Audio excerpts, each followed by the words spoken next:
This bacteria is also known as a staph infection. This is gram-positive bacteria. This bacteria is traditionally found on the skin and is harmless, but it becomes a problem when the bacteria enters the blood or gets into organs.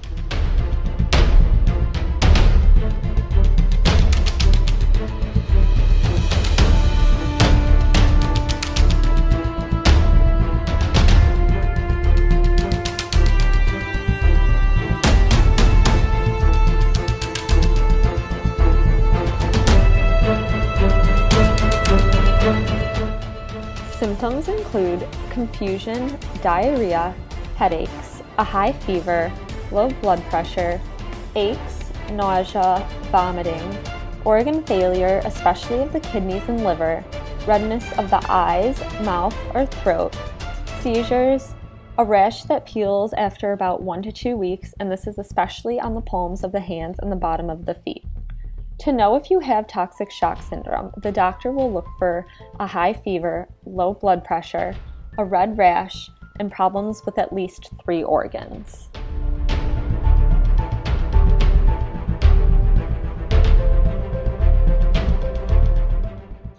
Some treatment for symptoms include antibiotics, dialysis if there are kidney problems, fluids, controlling the blood pressure, and being admitted to an intensive care unit.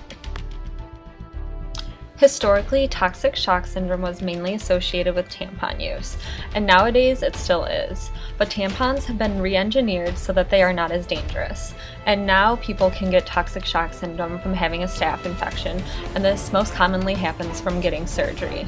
Overall, this disease is 50% fatal, and if someone survives, it is likely for the disease to return.